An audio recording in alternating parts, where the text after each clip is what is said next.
Welcome back, everyone. This is Cracking the Restaurant Labor Crunch. With me today, Chef Joshua Karther, and he's with Water's Edge at the Hyatt Lodge in beautiful Chicagoland. Welcome to the show, Chef Joshua. Thank you very much. Glad to be here again, Roger. Really appreciate the invite.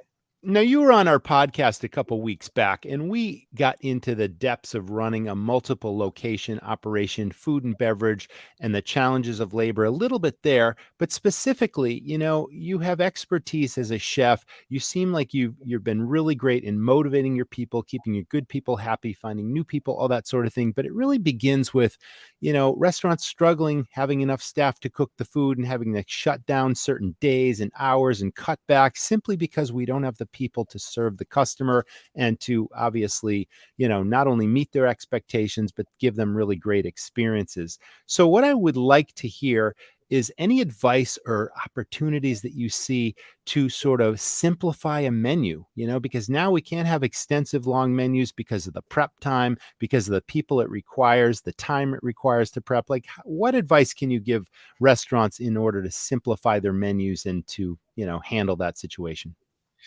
Well, yeah, and I mean, when we started off, we had a very limited menu, like I'm sure everybody else is doing. And then just from guest feedback, people want more, but at the end of the day, we can't be something for everybody. So what we do is we look at opportunities that we can and we have done to add a few additional items to the menu, and we see how it goes. We definitely don't want to overload the staff. So we just introduce maybe a few items and we get them used to that. And then maybe we'll add a few more items. But definitely one thing that's been key is whatever we do add on menu items is that the ingredients can be cross-utilized. Thank The you. benefit that we have being in a hotel is that we can also cross-utilize ingredients that we also use in our banquet kitchen. Um, but regardless, if it's the banquet kitchen or just the line itself, all of our ingredients don't just go into one component. We cross utilize everything so that way it makes sense. I'm really glad you brought that up because a long time ago, 20 plus years ago, I started my first restaurant. I literally had no restaurant experience. And one of the simplest but most important lessons I learned was don't bring in an item if it's just going to go on one menu item. Don't bring an ingredient in unless it can be used in multiple places. And, there's still restaurants that I see or that I work with that haven't learned that lesson, and they wonder why they've got a waste and a theft and a spoilage problem, and why their profits aren't where they should be. Because again, everything that they're bringing in isn't maximizing profit on what they're selling. And, so that makes perfect sense. Thanks so much for bringing that up. Now let's talk about simplifying an existing menu, not necessarily making changes, but taking a good hard look at the menu as it exists today. What would you say the steps would be to decide, okay, is it a product mix report to see what's super popular and what's selling, but then you also have to balance that out with what it takes to actually prepare it and the labor required, and is it really as profitable as it looks? Do we raise prices on that? Do we drop it entirely? We have cash cows, we have dogs, we have all these different things on menus when we first put a menu together. But what I'm trying to get is, how do we make that menu the most efficient it can be to go through this labor challenge, and also to make sure what we're selling is profitable? Well, yeah. So, like you mentioned, with a sales report, or as we call them, abstracts, what we do is we just get those reports to see what sells good. Mhm. But then this is where I really value a strong relationship with our front of the house team, because we got to make sure that we have respect and trust built really strong, so that way the wait staff, the front of the house manager feels very confident to not just give us the report, but also to have conversations around it to say, these are what the numbers say, but this is also what guests are saying on the front of the house side. As we're serving them, the guests are saying that they would like to see this done differently, or they felt that this chicken entree that we have is very good, but they felt the pricing might have been high. So Yes. we just we want to make sure that that relationship is there, so they feel comfortable addressing those things. And it's really important to address it with myself and my team, because we create the atmosphere, or we foster the atmosphere that way they can come to us without feeling that we're going to lash out in return. That way we're open to that constructive feedback. So that's definitely the key component. And then, yeah, like you mentioned, that from that initial report and feedback, we look at, okay, if there's a certain menu item that maybe is a dog, do we just cast it off together, or do we tweak it? Because maybe it is a really Thank you. good cost breakdown where Yep. it could be very good for us. So we look at tweaking a few things there. Maybe the sauce is something that needs to be changed, or maybe it's just the way that type of, let's say it's a steak. Is it the steak, the quality of the meat that's there that people just aren't really liking? So if it's something that is very cost effective for us, but people don't really like it, then there's no point in having it. So we just look at all those different things there to make the adjustments. And then, I had a conversation recently with some other chefs, and one thing that they've also looked at is buying things that are pre-cut. And some of the chefs mentioned that they would never in their years look at buying pre-cut stuff, but those are things that we have to balance out. And if we can Right. buy a few pre-cut items, and maybe we can make our sauces in-house and balance the quality there, or even just the cost, those are things that we're always looking at. That's another good point you're making. Let's talk about steak, for example, or other pre-cut items. We know that if we're buying something pre-cut, the ounces and the cut is absolutely consistent. And if you've got two different people, say, cutting meat in your place, or even one person, they might have an off day. You never know. It's like there's some waste involved, or you're putting out more product than the actual weight should be, unless you're spot checking every single item that gets cut. So there might be a benefit to buying pre-cut items in certain cases, right? Correct, 100%. We actually came across that just this past few weeks, where Yeah, we're looking at, with the labor challenges. Of course, we have staff guys that would slice the strip steaks for a sandwich. And we found out that there is definitely some consistency challenges, because one shift might be busier than another, or right. maybe somebody just forgot to look at their prep list and they just tried to slice something super fast, and it wasn't the consistency that we're looking for. So, in order to make sure at the end of the day that our guests see the consistency and value, that we looked at, and we're like, maybe we should go ahead and go with the pre-cut, and just obviously making sure what we're ordering on our end is going to be consistent, like we talked about, but also maybe the center cut of the strip loin isn't the right way to go because of the cost, but we can do some different options there as well. And we even looked at possibly getting in some pre-cut frozen as well, and those things are vacuum sealed and frozen. To help with the cost as well. But at the end of the day, it all comes out really good quality that we've tested out. Now, you probably, I shouldn't assume, but of course, you've got relationships with your suppliers. And one of the other key points you're bringing up is we can tweak ingredients to make things more profitable. Like you got to communicate with your account manager, whichever supplier you're using, and say, hey, is there a comparable quality product that maybe your company buys in greater volume and the price is a little bit better? It's like you shouldn't just take for granted that just because I've always used this particular product, I'm always going to use it, provided the taste, the flavor profile stays the same. The customer won't know the difference, but maybe you're getting something a little cheaper simply because of economies of scale in buying. And it makes sense to constantly be looking at ingredients and keeping in communication with your suppliers about that. Wouldn't you agree? Yes, it's basically almost a weekly conversation that I have with both You my do. seafood suppliers and the meat companies that we order from, and it's just conversation with me and them, just saying, okay, what's our pricing out this week, and what can we do to maximize what we're doing on our end, and obviously help them out as well, with their labor challenges that they're going with. But it's a weekly conversation, just staying on top with each other. All right, we talked a little bit about pre-cut product. Let's talk about the importance of portion controls in a kitchen when you've got multiple people preparing the same food, and maybe you got a football player with a gigantic hand, and then you got this petite little cheerleader girl that's got a small hand, and they're making pizzas and they're putting cheese and pepperoni on it. I mean, do you have a system of recipe cards and photographs and training so that, and a check and balance to make sure that the portion controls are literally standardized across the operation? I mean, that makes sense too, doesn't it? Yes, to all the above, pretty much.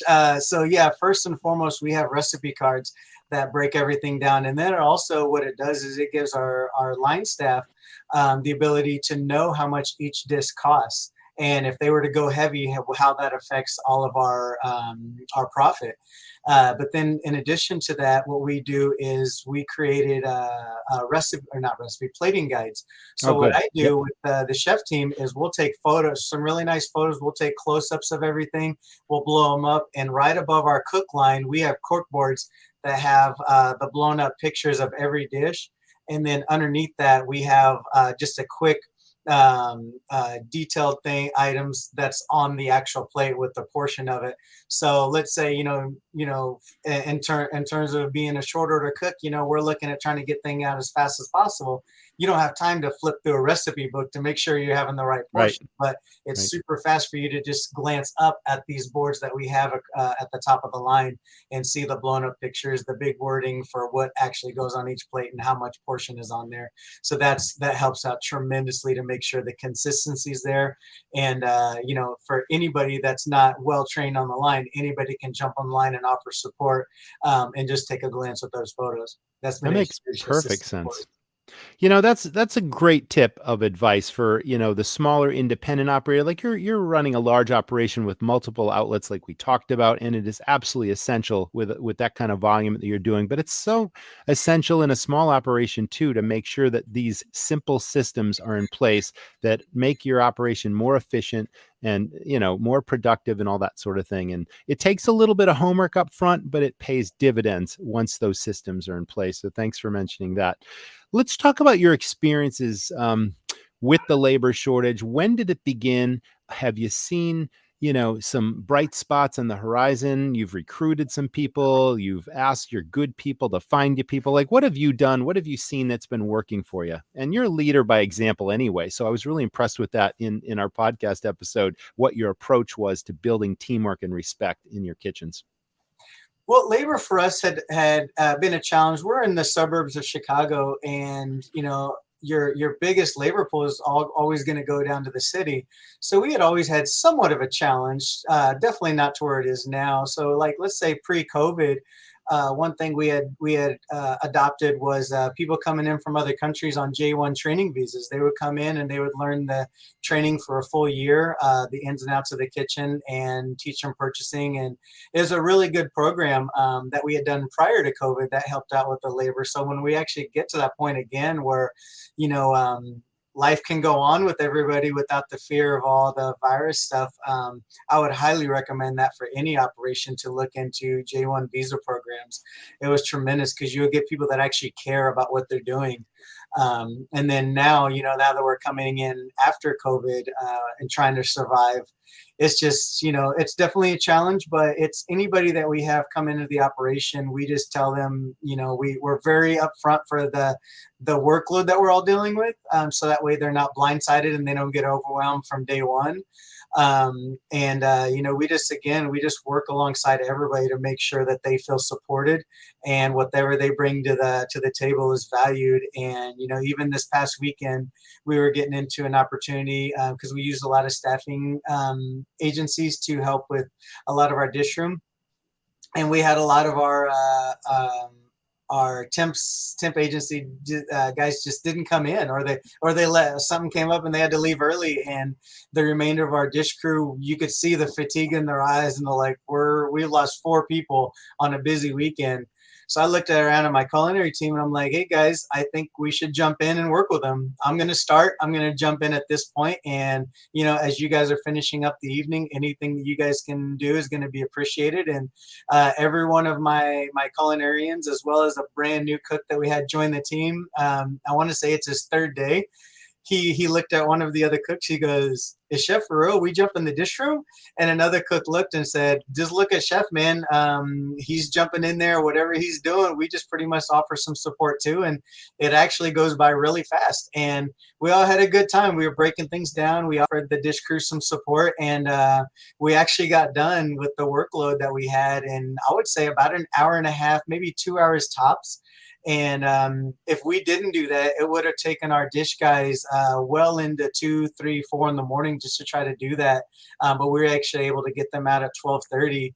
We didn't stay till 12:30 ourselves, but we were all able to get out at 11:30. But that was huge. And I got a few text messages from the dish guys themselves later on in the evening, or early morning and even into Sunday afternoon. They said, "Hey, we really appreciate that. That helped everything go by." So it's just little examples like that of us being able to just support one another. And again, from any leader, if you're not scared to jump in there, people will see that and they will follow suit. Yeah, and you're going to get, you'll be able to call in favors down the road because they're going to remember that. And then when you need them to rise to a certain challenge, it's like they know that you are that type of leader. You've built that respect, you've built that teamwork. You're not too important to jump in and help out, and you care, and that pays huge dividends. So I'm really glad you brought that up. Any last minute advice for operators that if they're still standing, they've been beaten up really badly over the past year and a half or so, they're still dealing with this labor crunch, but it's like, what can you do to reignite their passion, to re-inspire them? What got them into this business in the first place, and to just dig deep and keep going? What would you say to them? We actually looked at something like that the other day where a few of the cooks and I, what I did was, we don't see a light at the end of the tunnel for this current year, right? It's just trying to survive the Yep. year. Yep. But Get one through thing it. that came out that was really cool was one of my cooks, he came to me and he said, "Hey, chef, can you teach me how to make a sauce?" So I looked at his prep list and I'm like, "Yeah, let's go ahead and make a few sauces." So I just sat right there with him and just seeing the delight in his eyes of learning something new that he wasn't necessarily doing every day. He really took pride in that, and then he was sharing with the rest of the team over the course of the weekend, saying, "Hey, this is what I learned how to make." And not only did that give a new excitement in his eyes for trying to survive this grind that we're going through, it gave him a little bit more excitement and passion.